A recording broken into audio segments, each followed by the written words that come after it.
Hello दोस्तों, स्वागत करते हैं आप सभी का आपके अपने YouTube चैनल जैकपुर पे। आज के इस वीडियो में हम लोग क्लास 10th का सोशल साइंस का मोस्ट इंपॉर्टेंट सवाल लेकर आए हैं जो आपके सभी एग्जामों के लिए इंपॉर्टेंट होने वाला है। तो आज के इस वीडियो में आपको टेस्ट देना है, ठीक है। कुछ हट के हम लोग करने वाले हैं, टेस्ट देना है और काफ़ी तेज़ी के साथ आप लोगों को पूछा जाएगा। कोई भी यहाँ पर जो है समय की बर्बादी नहीं होगी। बस आप लोगों को करना क्या है, टेस्ट देना है, कॉपी पेन ले लीजिए और कितना सवाल आपका सही होता है लास्ट में हमें कमेंट कर कर जरूर बताइएगा। तो चलिए शुरू करते हैं।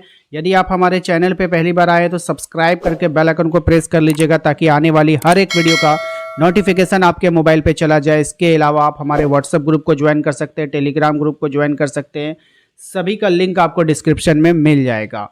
तो चलिए स्टार्ट करते हैं। सबसे पहला सवाल है आपका, गांधी जी ने दांडी यात्रा कब शुरू किया था? तो गांधी जी ने दांडी यात्रा शुरू किया था 12 मार्च 1930 को। ठीक है, आपको भी जल्दी जल्दी आंसर करना ताकि हम जल्दी जल्दी सभी क्वेश्चन को करा पाए। ठीक है, क्वेश्चनों की संख्या 50 से ज़्यादा है, इसीलिए आप लोगों को करना क्या है, जल्दी जल्दी आंसर करना है और आपको बताना है लास्ट में कि आप कितना नंबर लेकर आए हैं। ठीक है, दूसरा सवाल है हमारा, गांधी जी दक्षिण अफ्रीका कब गए थे? तो गांधी जी दक्षिण अफ्रीका गए थे 1893 में। ठीक है, क्वेश्चन नंबर 3 है हमारा, जलियांवाला बाग में गोली चलाने की आज्ञा किसने दिया था? तो जलियांवाला बाग में गोली चलाने की जो आदेश दिया था वो दिया था जनरल डायर ने। ठीक है, क्वेश्चन नंबर 4 पे आते हैं, कह रहा है कि द्वितीय गोलमेज सम्मेलन का आयोजन कब हुआ था? तो द्वितीय गोलमेज सम्मेलन का जो आयोजन हुआ था वो हुआ था 7 सितंबर 1931 को हुआ था। अगला सवाल है हमारा, किस गतिविधियों को कुचलने और बिना मुकदमा चलाए जेल में बंद रखने का प्रावधान किस एक्ट में किया गया था? तो ये जो इस एक्ट का नाम बताना है, ऑप्शन आपके पास है, देख लीजिए। एक्ट है हमारा, कौन सा एक्ट है? रॉयलेट एक्ट है ना। नेक्स्ट है हमारा क्वेश्चन नंबर 6 है हमारा, धरातल पर कितना भाग जल से ढका हुआ है? जो धरातल है उसका कितना भाग जल से ढका हुआ है आपको बताना है। राइट आंसर है ऑप्शन नंबर सी, 3/4। ठीक है, निम्नांकित में से जल की खराब गुणवत्ता का कारण क्या है? असमान वितरण है, औद्योगिक है, रासायनिक, क्या है? ठीक है, नहीं है, आपको बताना है। ओके, तो राइट आंसर हो जाएगा ऑप्शन नंबर ए, असमान वितरण हो जाएगा। क्वेश्चन नंबर 8 है, कह रहा है किसने कहा है कि बांध आधुनिक भारत के मंदिर हैं? बांध आधुनिक भारत के मंदिर हैं, किसने कहा है? तो राइट आंसर होगा पंडित जवाहरलाल नेहरू ने कहा था। अगला सवाल है हमारा, राज्य का नाम बताना है आपको जहां घर में छत वर्षा जल संग्रहण का ढांचा बनाना आवश्यक है। किस राज्य में? राइट आंसर है आपका तमिलनाडु राज्य में। किस राज्य में? तमिलनाडु राज्य में। क्वेश्चन नंबर 10 है कि किस राज्य में विश्व की सर्वाधिक वर्षा होती है? विश्व में। अब यहाँ पे देखिए ऑप्शन है यहाँ पर, तो इसके हिसाब से जो आंसर होना चाहिए वो आपका है सी। ठीक है, लेकिन अगर आपको बोलेगा कौन सी ऐसी जगह है जहाँ विश्व में सर्वाधिक वर्षा होती है तो वहाँ पे आपको मासिन राम करना है। ठीक है, जगह पूछे तब, राज्य पूछे तो वो नहीं। अगला सवाल है हमारा, नई आर्थिक नीति कब बनी थी? तो नई आर्थिक नीति जो बनी थी वो 1991 में बनकर तैयार हुई थी। नेक्स्ट है हमारा क्वेश्चन नंबर 12, भारत में केंद्रीय बैंक का क्या नाम है? तो भारत में केंद्रीय बैंक का नाम है भारतीय reserve bank, option number D. Question number 13 पे आइए, कह रहा है भारतीय रिजर्व बैंक का मुख्य कार्य क्या है? तो भारतीय रिजर्व बैंक का जो मुख्य कार्य है वो साख का नियंत्रण करना है। ठीक है, क्वेश्चन नंबर 14 पे आइए, कह रहा है भारतीय रिजर्व बैंक का राष्ट्रीयकरण कब हुआ था? तो भारतीय रिजर्व बैंक का राष्ट्रीयकरण हुआ था 1 अप्रैल 1949 को। क्वेश्चन नंबर 15 पे आइए, कह रहा है वस्तु के बदले वस्तु के आदान प्रदान की प्रणाली को क्या कहते हैं? तो इसको हम लोग कहते हैं वस्तु विनिमय प्रणाली, ऑप्शन नंबर ए कहते हैं। क्वेश्चन नंबर 16 पे आइए, कह रहा है सामाजिक विभिन्नता पाई जाती है किसमें? तो सामाजिक विभिन्नता जो पाई जाती है वो सभी देशों में पाई जाती है। क्वेश्चन नंबर 17 पे आइए, कह रहा है कि अमेरिका में नागरिक संरक्षण अधिकार आंदोलन निम्न में से किसने शुरू किया था? तो अमेरिका की बात कर रहा है तो आपको बताना है मार्टिन लूथर किंग ने किया था। क्वेश्चन नंबर 18 पे आइए, कह रहा है कि मैक्सिको ओलंपिक कब हुआ था? तो मैक्सिको में जो ओलंपिक हुआ 1968 में हुआ है, याद रखना है सभी को। रंगभेद की नीति किस देश की सरकार द्वारा अपनाई गई थी? तो ये जो अपनाई गई थी ये अपनाई गई थी आपकी दक्षिण अफ्रीका के द्वारा। अगला सवाल है क्वेश्चन नंबर 20, रंगभेद की नीति को समाप्त करने के लिए चलाए गए आंदोलन का नेतृत्व किसने किया था? इसका नेतृत्व किया था आपका नेल्सन मंडेला ने, ऑप्शन नंबर बी हो जाएगा हमारा राइट आंसर। ठीक है, तो 20 सवाल अभी तक हम लोगों ने किया। चलिए नेक्स्ट सवाल पे चलते हैं। बस आपको अपना नंबर कैलकुलेट करके रखना है कि आप लोगों ने पिछला सेट जो था 20 सवालों का, उसमें आपने कितना लाया, अब इसमें कितना आ रहा है। जब एंड हो जाएगा तब हम आपसे कहेंगे कि आप कमेंट कर कर बताओ कि आपका कितना नंबर आ रहा है। ठीक है, चलिए अगला सवाल देखते हैं क्या है। कह रहा है कि चौरी चौरा में हिंसात्मक घटना के कारण महात्मा गांधी ने किस आंदोलन को वापस ले लिया। तो किस आंदोलन को वापस लिया था? असहयोग आंदोलन को वापस ले लिया था। ठीक है, अगला सवाल है फिर हमारा, प्रथम विश्व युद्ध कब हुआ था। तो प्रथम विश्व युद्ध जो हुआ वो 1914 से 1918 चला था, लेकिन सेकेंड वर्ल्ड वार जब हुआ था वो 1939 से 1945 हुआ था। तो याद रखिएगा ये हमारा सेकेंड वर्ल्ड वार है। ठीक है, नेक्स्ट है हमारा, महात्मा गांधी ने कब नमक बनाकर कानून का उल्लंघन किया था। तो कब बनाया था नमक? तो ये हुआ था 6 अप्रैल 1930 को। ठीक है, क्वेश्चन नंबर 4 पे आइए। कह रहा है 1932 में पूना समझौता किनके बीच हुआ था। तो पूना समझौता जो हुआ था वो हुआ था गांधी जी और अंबेडकर के बीच हुआ था। ऑप्शन नंबर सी हमारा राइट आंसर है। क्वेश्चन नंबर 5 पे ये कह रहा है ऑल इंडिया मुस्लिम लीग की स्थापना किस वर्ष हुई थी। तो ऑल इंडिया मुस्लिम लीग की स्थापना जो हुई वो 1906 में हुई थी। ठीक है, क्वेश्चन नंबर 6 पे आइए। कह रहा है इंदिरा गांधी नहर किस क्षेत्र के पेयजल उपलब्ध कराती है। तो इंदिरा गांधी जो नहर है वो पश्चिमी राजस्थान को उपलब्ध कराती है। ठीक है, क्वेश्चन नंबर 7 पे आइए। कह रहा है निम्नांकित में से कौन सा अलवणीय जल का स्रोत है। अलवणीय जल का स्रोत है आपको बताना है। राइट आंसर हो जाएगा इनमें से सभी। ठीक है, option number D. Question number 8 है हमारा, जल दुर्लभता का कारण क्या है। तो जल की दुर्लभता का कारण जो होगा, बढ़ती जनसंख्या की बढ़ती आवश्यकताएं, जल का असमान वितरण, जल संरक्षण का ना होना, इनमें से सभी हो जाएगा। Option D. क्वेश्चन नंबर 9 पे आइए। कह रहा है निम्नांकित में से किस क्षेत्र में लोग सिंचाई के लिए गुल अथवा कुल का निर्माण करते हैं। राइट आंसर होगा ऑप्शन नंबर बी, पश्चिमी हिमालय में। कहाँ करते हैं? पश्चिमी हिमालय में। नर्मदा बचाओ आंदोलन का संबंध किससे है। तो नर्मदा बचाओ आंदोलन का संबंध जो है वो सरदार सरोवर से है, याद रखना है सभी को। नेक्स्ट है हमारा, किस विनिमय प्रणाली में आवश्यकताओं का दोहरा संयोग होना अनिवार्य विशिष्टता है। तो राइट आंसर है इसका वस्तु विनिमय प्रणाली में। ठीक है, क्वेश्चन नंबर 12 पे आइए। क्वेश्चन नंबर 12 में आपसे कह रहा है कि भारत में करेंसी नोट कौन जारी करता है। तो भारत में जो करेंसी नोट है वो जारी करेगा रिजर्व बैंक ऑफ इंडिया। कौन जारी करेगा?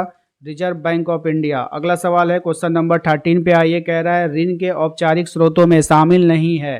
तो ऋण के औपचारिक स्रोतों में शामिल नहीं है कौन? तो नियोक्ता। Option number B. Question number 14 पे आइए। निम्न में से कौन गरीब ग्रामीण परिवार के लिए ऋण औपचारिक स्रोत है। ठीक है, राइट आंसर हो जाएगा ऑप्शन नंबर सी, वाणिज्य बैंक। क्वेश्चन नंबर 15 पे आइए। निम्नांकित में से कौन सा प्लास्टिक मुद्रा का उदाहरण है। तो कौन यहाँ पे प्लास्टिक मुद्रा का उदाहरण है? तो credit card. Option number C. एक सामाजिक अंतर सामाजिक विभाजन बन जाता है जब उसका आधार होता है, क्या होता है बताइए? जब जब कुछ सामाजिक अंतर अन्य कई सामाजिक अंतर से बढ़ जाते हैं। Option number D. Question number 17 पे आइए। कह रहा है कि एक ऐसा समाज जिसमें सामुदायिक, सांस्कृतिक या जातीय विभिन्नता अधिक गहरी नहीं होती है, क्या कहलाता है? आपको बताना है। राइट आंसर है समरूप समाज। Option number B. समरूप समाज डैश में है, कहाँ है बताना है। राइट आंसर है आपका जर्मनी और स्वीडन में। Option number C. Question number 19 पे आइए। कह रहा है कि इस आंदोलन का नेतृत्व मार्टिन लूथर किंग ने किया था। ठीक है, बताना है। राइट आंसर हो जाएगा ऑप्शन नंबर बी, नागरिक अधिकार आंदोलन। किसका किया था? नागरिक अधिकार आंदोलन का।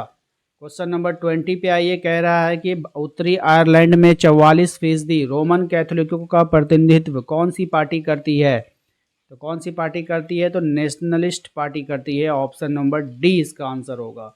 चलते हैं अगले सवाल पे। अगला सवाल है हमारा, गांधी जी दक्षिण अफ्रीका से भारत कब लौटे थे। यानी वो भारत कब आए थे आपको बताना है। तो भारत वो आए थे 1915 में। कब आए थे? 1915 में। दूसरा सवाल है हमारा, किसानों के लिए गुजरात के खेड़ा में अधिक सत्याग्रह गांधी जी ने सत्याग्रह कब किया था। तो गांधी जी ने सत्याग्रह यहाँ पे कब किया था? 1917 में किया था। ठीक है, नेक्स्ट सवाल देखते हैं क्या है हमारा। 1929 में भारत के लिए डोमिनियम स्टेटस का गोलमाल ऐलान किसने किया था। तो राइट आंसर है इसका option number B, viceroy lord Irwin ने। किसने किया था? वायसराय लॉर्ड इरविन ने। अगला सवाल है हमारा, असहयोग आंदोलन के दौरान अवध में किसानों के आंदोलन का नेतृत्व किसने किया था? तो अवध में किसानों का जो नेतृत्व किया था वो बाबा रामचंद्र ने किया था। ठीक है। नेक्स्ट सवाल है हमारा, क्वेश्चन नंबर 5, निम्नांकित में से किसने 1919 रॉयल एक्ट पारित किया था? तो रॉयल एक्ट को पारित किया था इंपीरियल लेजिस्लेटिव काउंसिल ने। ठीक है। क्वेश्चन नंबर 6 पे आते हैं। क्वेश्चन नंबर 6 है आपका, विश्व में जल के कुल आयतन का कितना भाग अलवणीय है, अथवा कुल उपलब्ध जल में पीने लायक जल कितना है, ये बताना है आपको। तो राइट आंसर है 2.5। नेक्स्ट है हमारा, निम्नांकित में से किस राज्य में बांस ड्रिप सिंचाई प्रणाली है? तो बांस ड्रिप सिंचाई प्रणाली किस राज्य में है? तो मेघालय में है, ऑप्शन नंबर बी। नेक्स्ट है हमारा, इनमें से किस नदी पर बहुउद्देशीय नदी परियोजना नहीं है? किस नदी पर नहीं है? तो यमुना नदी पे नहीं है, ऑप्शन नंबर डी। निम्नलिखित में से कौन सा ताज़ा पानी का स्रोत है, आपको बताना है। तो ताज़ा पानी का स्रोत है ऑप्शन नंबर सी, भूजल। ठीक है। इनमें से राजस्थान की सबसे महत्वपूर्ण परियोजना कौन सी है? तो इनमें से राजस्थान की सबसे महत्वपूर्ण परियोजना है इंदिरा गांधी नहर। ठीक है।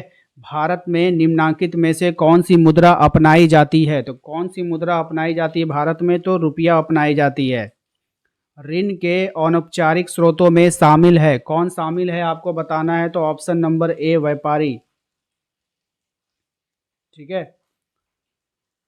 नेक्स्ट है हमारा क्वेश्चन नंबर 13, भारत में बैंक कुल जमा राशि का कितना प्रतिशत नगद के रूप में अपने पास रखता है? तो कितना रखता है? 15% रखता है, ऑप्शन नंबर सी। नेक्स्ट है हमारा, एक देश में कितने केंद्रीय बैंक होते हैं? तो एक केंद्रीय बैंक होते हैं, याद रखना है। मुद्रा का प्राथमिक कार्य क्या है? तो मुद्रा का जो प्राथमिक कार्य है ना, वो क्या है आपको बताना है। तो राइट आंसर है विनिमय का माध्यम। ओके। नेक्स्ट देखते हैं अपना जो सवाल है अगला, वो है, निम्नांकित में से किस देश को धार्मिक और जातीय पहचान के आधार पर विखंडन का सामना करना पड़ा? तो किसको करना पड़ा था भाई? नीदरलैंड को। ठीक है। क्वेश्चन नंबर 17 पे आइए, अमेरिका में अश्वेत शक्ति आंदोलन कब उभरा था? तो ये उभरा था 1966 में।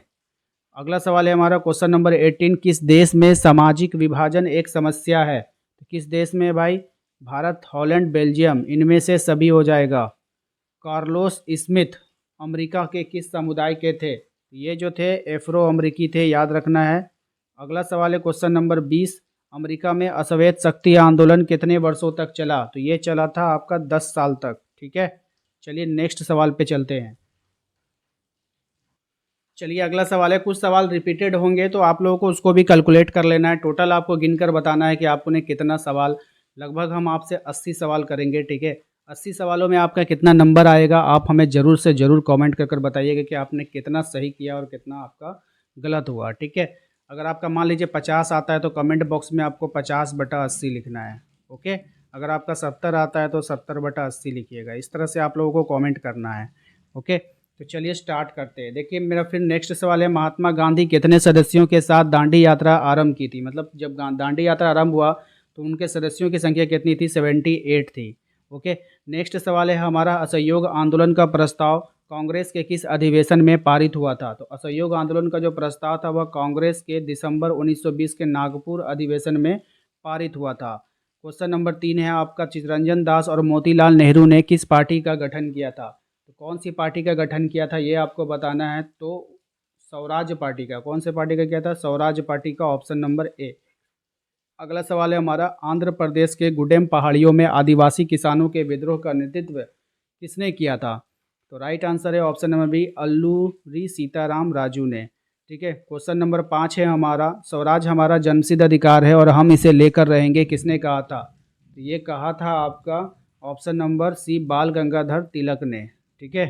इनमें से किस परियोजना का उद्देश्य बाढ़ का नियंत्रण रहा है?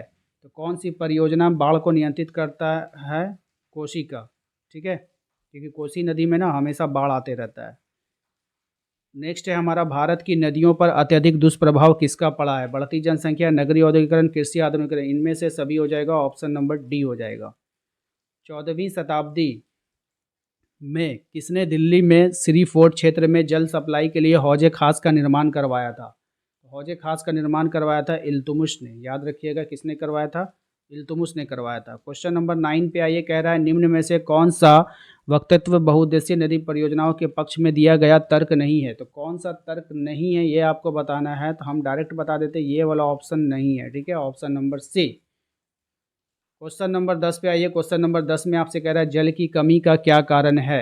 जल की कमी के क्या कारण है आपको बताना है, तो इनमें से सभी हो जाएगा। देखिए जब कभी भी आपके पास इनमें से सभी वाला ऑप्शन आए ना, तो उसको गहराई से पढ़ो, जरूर कोई बात है, हो सकता है कि वही आपका आंसर हो जाए, ठीक है। नेक्स्ट, नई आर्थिक नीति कब बनी थी आपको बताना है। तो नई आर्थिक नीति बनकर तैयार हुई 1991 में। नेक्स्ट सवाल है क्वेश्चन नंबर 12, भारत में निम्नांकित में से कौन सी मुद्रा अपनाई जाती है। रिपीटेड क्वेश्चन है, कोई बात नहीं है। रुपया साख की शर्तों में शामिल नहीं है। क्या शामिल नहीं है आपको बताना है, तो इसकी शर्तों में शामिल नहीं है चेक। बैंक के लिए आय का प्रमुख स्रोत क्या है। तो बैंक के लिए आय का जो प्रमुख स्रोत है आपको बताना है, राइट आंसर है कर्जदारों और जमाकर्ताओं पर लगाए गए ब्याजों के बीच का अंतर, ठीक है। क्वेश्चन नंबर 15 है आपका, निम्नांकित में से कौन सी शर्त कर्ज लेने में शामिल नहीं है। तो कौन सी शर्त कर्ज लेने में शामिल है, कर्जदार की भूमि, ठीक है। क्वेश्चन नंबर 16 पे आइए, कह रहा है रंग भेद की नीति निम्न में से किस देश की सरकार द्वारा अपनाई गई थी। तो कौन सी सरकार ने अपनाया था, तो दक्षिण अफ्रीका की सरकार ने अपनाया था। एक सामाजिक अंतर सामाजिक विभाजन बन जाता है जब उसका आधार क्या होता है, जब उसका आधार धर्म होता है, नहीं धर्म नहीं, जब कुछ सामाजिक अंतर अन्य सामाजिक अंतर से बढ़ जाते हैं। ऑप्शन डी होगा, ठीक है, देख लेना।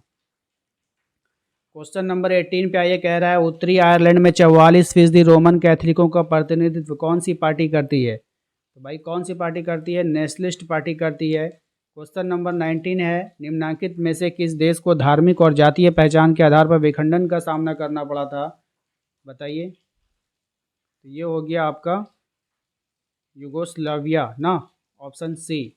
नेक्स्ट है आपका, अमेरिका में अश्वेत शक्ति आंदोलन कितने वर्षों तक चला। तो ये 10 वर्षों तक चला था, ठीक है।